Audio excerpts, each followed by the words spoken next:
केजरीवाल सरकार में फिर ठन गई है। गृह मंत्रालय ने मुकेश कुमार मीणा को एसीबी के ज्वाइंट सीपी के तौर पर नियुक्त किया है, जो केजरीवाल सरकार के गले नहीं उतर रहा।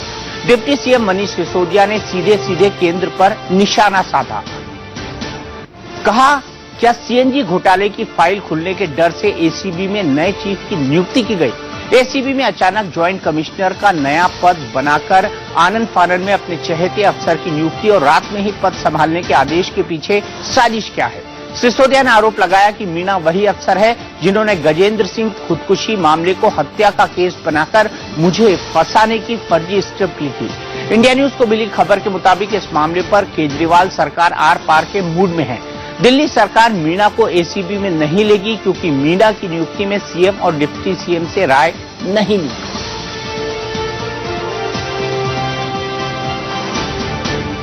एसीबी के नए चीफ के तौर पर मीणा की नियुक्ति पर क्या है बवाल? देखिए वरुण जैन की खास रिपोर्ट।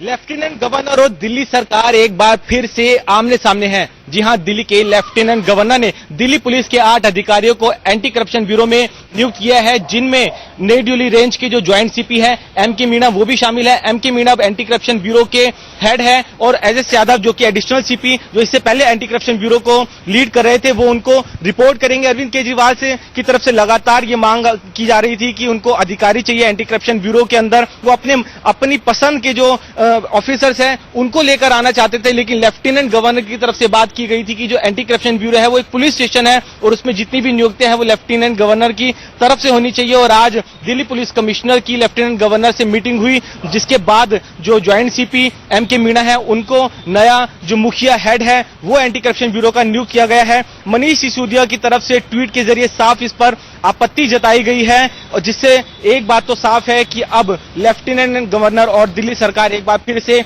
आमने सामने है और उनके रिश्तों में तल्खियां एक बार फिर से बढ़ेगी। कैमरामैन राज सोनी के साथ वरुण जैन, इंडिया न्यूज, दिल्ली।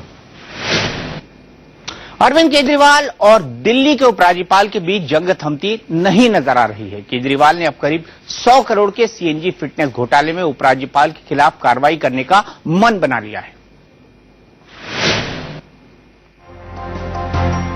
दिल्ली की पूर्व सीएम शीला दीक्षित के खिलाफ सीएनजी फिटनेस घोटाले का मामला खुलने के बाद केजरीवाल सरकार अब इसी मामले में दिल्ली के उपराज्यपाल को भी निशाने पर लेने की तैयारी कर रही है।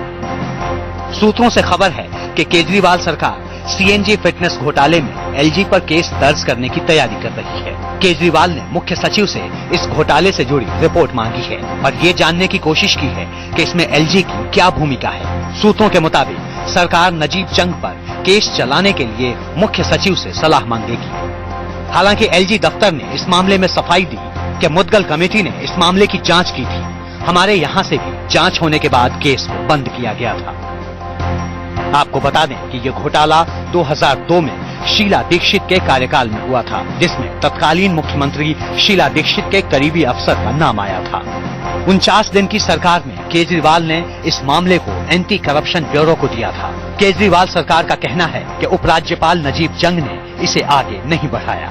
Ajit Srivastava, Delhi, India news. अंदर की बात यह है कि केजरीवाल सरकार से केंद्र सरकार कई और बड़े अधिकार छीनने की तैयारी में है।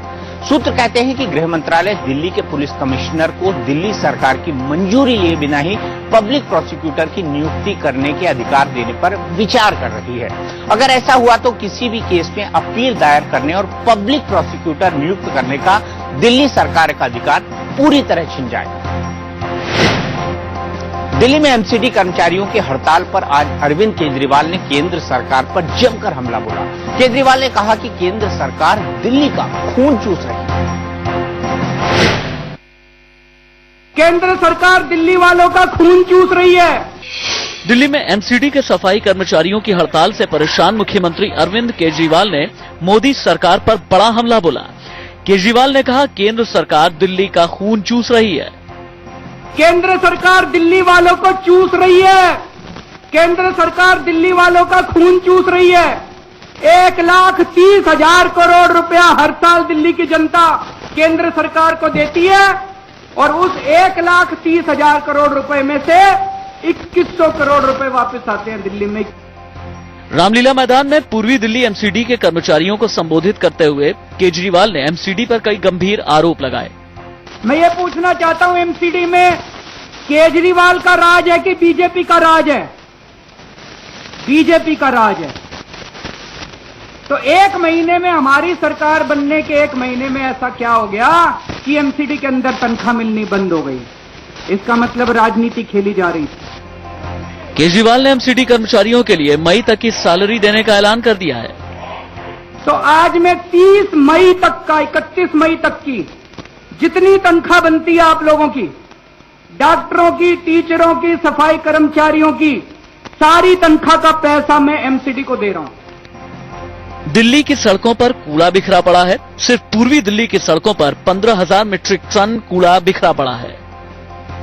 अपनी मांगों को लेकर एमसीडी आज सड़क पर है और मुख्यमंत्री केजरीवाल के घर के बाहर धरना प्रदर्शन कर रही है। मांगे क्या है आपकी? हमारी मांगे, हमारे 2000 क्षेत्र के लोगों को पक्का किया जाए। 2004 से जो पक्के किए गए थे उनका एरियर का भुगतान जो हो, हमारा जो पैसा, जो तनख्वाह जो अपग्रेड हुई थी हमारी, उसका 1800 रुपए का एरियर बनता। 10 साल से एरियर नहीं दिया गया। 20 साल से वर्दी की डिमांड है हमारी, वो हमारी सारी पेंडिंग है। पूर्वी दिल्ली के विनोद नगर, मंडावली, मौजपुर, सीलमपुर, बाबरपुर, जाफराबाद, वेलकम, नूरे इलाही मेन रोड, गामड़ी, कृष्णा नगर, राधेपुरी और पटपड़गंज सबसे ज्यादा प्रभावित हैं। आज दिल्ली के सभी चुने हुए प्रतिनिधि धरने पर हैं। इसी दबाव में तो सरकार को ये करना पड़ा है। सरकार तो इसमें राजनीति करना चाहती थी। मोहम्मद अफसर के साथ अजीत श्रीवास्तव, दिल्ली, इंडिया न्यूज। अंदर की बात है कि केजरीवाल सरकार बनने के बाद एमसीडी सफाई कर्मचारियों ने आर पार की लड़ाई शुरू कर दी है। दिल्ली में जगह जगह कूड़ा बिखरा है, लिहाजा केजरीवाल को अपना रुख साफ करना पड़ा। केजरीवाल ने रामलीला के मंच से एमसीडी कर्मचारियों को समझा दिया कि बीजेपी की वजह से ही उन्हें सैलरी नहीं